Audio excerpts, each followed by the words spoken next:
اب اگر جلسوں کی اجازت دی جاتی ہے تو عوام کی صحت کو دو پر لگایا جائے گا، اور اگر جلسے کرنے کی اجازت نہیں دی جاتی تو اپوزیشن اور حکومت کے درمیان ایک ٹکراؤ کی سی کیفیت ہو سکتی ہے۔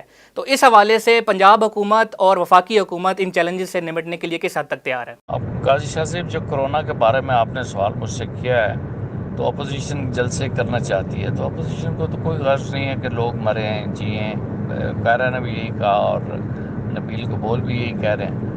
تو لیکن حکومت جو ہوتی ہے وہ ریاست ماں ہوتی ہے، اس کو خیال کرنا پڑتا ہے اپنے لوگوں کا، اور یہ ہماری جگہ ہوتے تو یہ بھی ہماری طرح کا موقف اختیار کرتے ہیں۔ تو میں سمجھتا ہوں کہ پشاور جلسے نے ان کے غبارے میں سے ہوا نکالی ہوئی ہے، ان کا کوئی حال نہیں ہے۔ اگر یہ سمجھتے ہیں کہ بھئی عوام ان کے ساتھ ہیں تو یہ بھول جائیں۔ ہر سروے، ہر چیز جو ہے وہ عمران خان کے حق میں جاری ہے، اور پاکستان بڑا تیزی سے ابھر رہا ہے اور اپنی جگہ سنبھل رہا ہے۔ اگر اس پاکستان کو کچھ اور 2-4 سال 5 سال اس طرح سنبھلنے دیا گیا تو انشاءاللہ العزیز ہمیں کسی کی محتاجگی نہیں ہوگی، نہ امارات کی ہوگی، نہ سعودی عرب کی ہوگی۔ برابری لیول پہ جب معاشی معاملات درست ہوں تو انسان آنکھوں میں آنکھیں ڈال کے بات بھی کر سکتا ہے۔ تو میں تو آپ کے جتنے بھی ناظرین ہیں یا سامعین ہیں، میں ان سے درخواست کروں گا کہ پاکستان کی تعمیر میں عمران خان کا جو ہے نا وہ بھرپور ساتھ دیں۔ بہت شکریہ انجینئر افتخار چودھری صاحب، ترجمان پنجاب حکومت ہمارے ساتھ موجود تھے۔ ناظرین، جیسا کہ ہم کرونا کے حوالے سے بات کر رہے ہیں تو کرونا کے اثرات زندگی کے ہر شعبے پر پڑے ہیں، اسی طرح تعلیم، تعلیمی ادارے اور طلبہ بھی بری طرح متاثر ہوئے ہیں۔ طلبہ کے اہم ایشوز پر بات کرنے کے لیے آج ہمارے ساتھ موجود ہیں جناب عمر عبداللہ خان صاحب، organizer revolutionary student federation Punjab. بہت شکریہ عمر عبداللہ صاحب، آپ نے پروگرام کے لیے وقت نکالا۔ Coming straight to the question, تعلیمی ادارے کرونا کے بڑھتے کیسز کے باعث بند کر دیے گئے ہیں، اب آن لائن کلاسز کا اجرا کر دیا گیا ہے، تو آن لائن کلاسز کے حوالے سے طلبہ کن مسائل کا شکار ہیں؟ دیکھیں شاہ صاحب، پاکستان کے اندر آن لائن ایجوکیشن کے ساتھ بہت بنیادی مسائل موجود ہیں۔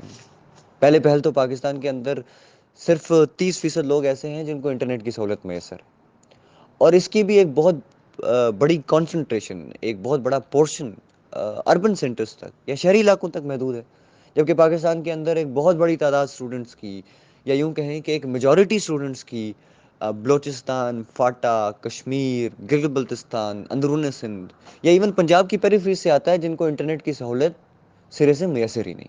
اور ایسی صورتحال کے اندر پاکستان کے اندر آن لائن کلاسز ایک تماشے کے علاوہ اور کچھ نہیں ہو سکتا۔ دوسرا بنیادی مسئلہ ہے آن لائن کلاسز کے ساتھ وہ یہ ہے کہ پاکستان کے اندر انٹرنیٹ بہت مہنگا ہے، اور یہاں کا جو محنت کش طبقہ ہے یا یہاں کے جو غریب نوجوان ہیں وہ اس انٹرنیٹ کو افورڈ نہیں کر سکتے۔ اور پہلے ہی جس طریقے سے اس نام نہاد تبدیلی سرکار نے پچھلے 2 سال میں پاکستان کے اندر ایجوکیشن کو ایک کاروبار بنایا ہے، اور جس طریقے سے فیسوں کے اندر دگنا چگنا اضافہ کیا ہے، تو یہ نہیں ہو سکتا کہ اسٹوڈنٹس اور ان کے والدین ایک طرف لاکھوں روپے کی فیس بھی بھریں اور پھر انٹرنیٹ کا اضافی بوجھ بھی برداشت کریں۔ یہ کیسے ہو سکتا ہے؟ اور پھر فیسیں کس چیز کی لی جا رہی ہیں؟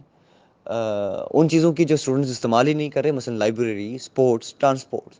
تو میرے خیال میں یہ ایک یہاں کے اس ایجوکیشن سسٹم کے اوپر بیٹھے پرائیویٹ مافیا اور حکومت کی ملی بھگت ہے، جس کے تحت اس ملک کے غریب نوجوانوں کو اور محنت کش طبقے کے بچوں کو لوٹا جا رہا ہے۔ اور تیسرا بڑا مسئلہ یہ ہے کہ پاکستان کے اندر عام ایجوکیشن کو سپورٹ کرنے کے لیے انفراسٹرکچر موجود نہیں ہے۔ تو اس طرح کا جو ایک ایڈوانس، ایک سوفسٹیکیٹڈ میتھڈ آف لرننگ ہے، وہ کیسے سپورٹ کر سکتا ہے؟ یہاں ٹیچرز کی کوئی ٹریننگ موجود نہیں ہے، یہاں اسٹوڈنٹس کی کوئی اورینٹیشن موجود نہیں ہے، اور ایسے میں quality of education is seriously compromised. اور یہ ہمیں سوچنا پڑے گا کہ ہم اپنے آنے والے مستقبل کے ساتھ یہ کس قسم کا کھلواڑ کر رہے ہیں، کہ اس طرح کی ایجوکیشن، اس طرح کی ڈگریز لے کر جو اسٹوڈنٹس آئیں گی بھی تو ان کی کیا حیثیت ہوگی، یا ان کو تو یہ ایک ہم سب کے لیے ایک لمحہ فکریہ ہے۔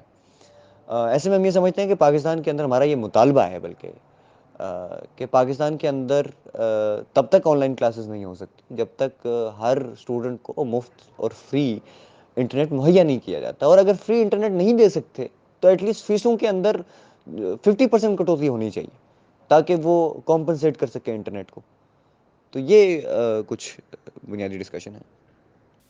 اچھا، آپ نے آن لائن ایجوکیشن کے ساتھ ساتھ ہاسٹلز کا معاملہ بھی اٹھایا، تو اگر حکومت ہاسٹلز کو مکمل طور پر بند کرتی ہے تو بلوچستان، سندھ یا دیگر دور دراز کے علاقوں سے آئے ہوئے طلبہ کے لیے متبادل انتظامات کیا ہو سکتے ہیں؟ مثلا کیا متبادل ہو سکتا ہے؟ آپ خود سوچیں کہ ایک طرف آپ ان پیریفری سے آئے ہوئے اسٹوڈنٹس کو انٹرنیٹ دینے کے لیے تیار نہیں ہیں، اور دوسری طرف آپ آن لائن کلاسز لینے پر بھی بضد ہیں، اور پھر آپ ان کو ہاسٹل سے بھی باہر نکال رہے ہیں۔ مطلب کیا سندھ کے، بلوچستان کے، فاٹا کے، کشمیر کے، بلتستان کے یا پنجاب کی پیریفری سے آئے ہوئے غریب لوگوں کے بچوں کا ایجوکیشن پہ وہ حق نہیں ہے جو یہاں کے مراعات یافتہ طبقے کے بچوں کے پاس ہے؟ کیا آپ یہ کہنا چاہتے ہیں؟ یہ کس قسم کی ڈسکرمنیشن ہے؟ اور ہم یہ سمجھتے ہیں کہ یہ تو کوئی مطلب یہ کوئی قابل قبول حل ہی نہیں ہے۔ اس پہ تو سیدھی سیدھی جو ڈسکشن ہے وہ یہ بنتی ہے کہ آپ یہ حکومت وقت کی ذمہ داری ہے کہ اگر وہ آن لائن کلاسز لے رہی ہے اور وہ انٹرنیٹ مہیا نہیں کر سکتی ان پیریفریز کے اندر، تو پھر ہاسٹل کا بندوبست کرے، اور ہاسٹل سے اگر آپ ان کو نکالتے ہیں بچوں کو اور پھر آن لائن کلاسز بھی لیتے ہیں، تو پھر آپ اس کا مطلب آپ پھر سیدھا سیدھا کہہ دیں کہ پاکستان کے جو دیہی علاقوں سے یا غریب اور محنت کش طبقے کے جو بچے ہیں ان کو ایجوکیشن کا کوئی رائٹ نہیں ہے، تو ہم یہ سرے سے سلسلہ ہی ختم کر دیں گے، ہم یونیورسٹی میں آئیں گے نہیں۔ مطلب یہ تو کوئی اور پھر سوال یہاں پر اس سے بڑا سوال کھڑا ہوتا ہے، وہ سوال یہ کھڑا ہوتا ہے کہ کیوں پاکستان کے اندر خضدار سے، بلتستان سے، راولہ کوٹ سے، باغ سے، دادو سے، فاٹا سے، ڈی جی خان سے بچوں کو یہاں کے شہروں میں ہاسٹلوں میں در بدر کی ٹھوکریں کھانی پڑے؟ کیوں جس طرح پنڈی، اسلام آباد اور لاہور کے بچوں کو ان کی دہلیز پر ہائر ایجوکیشن ملتی ہے، کیوں ان بچوں کو جو ہے نا ان کی دہلیز پہ نہیں مل سکتی؟ کیا یہ پاکستان کے شہری نہیں ہیں یا کوئی سیکنڈ کلاس سٹیزن ہے؟ تو یہ ہمیں سوچنے والی باتیں ہیں کہ یہ کیوں اس قسم کی ڈسکرمنیشن ہے۔ اس لیے ہم یہ سمجھتے ہیں کہ اگر آن لائن کلاسز لینے پر حکومت بضد ہے اور وہ اسٹوڈنٹس کو جو ہے وہ انٹرنیٹ بھی میسر نہیں کر سکتی، تو پھر ہاسٹل کا بندوبست کرنا اس حکومت وقت کی بنیادی ذمہ داری ہے، اور اگر حکومت اس سے پیچھے ہٹتی ہے اور یہاں سے اسٹوڈنٹس کو نکالا جاتا ہے اور آن لائن کلاسز لی جاتی ہیں، تو پھر ہم پورے پاکستان کے اندر ان تمام طلباء کو ہر گلی، ہر چوراہے، ہر پریس کلب، ہر جگہ جو ہے وہ ان کو اکٹھا کریں گے، ان کو آرگنائز کریں گے، اور پھر ہم حکومت سے جو پھر اگلی بات ہوگی پھر وہ سڑکوں پر ہوگی۔ بہت شکریہ عمر عبداللہ صاحب، RSF پنجاب کے آرگنائزر ہمارے ساتھ موجود تھے اور طلبہ کو درپیش مسائل کے حوالے سے گفتگو کر رہے تھے۔ یہاں پہ پروگرام کا وقت ختم ہو جاتا ہے۔ اپنے ہوسٹ قاضی شاذب الدین حمزہ کو دیجیے اجازت۔ اللہ حافظ۔ اب ہوگی آپ کی بات صرف DTH نیوز پر۔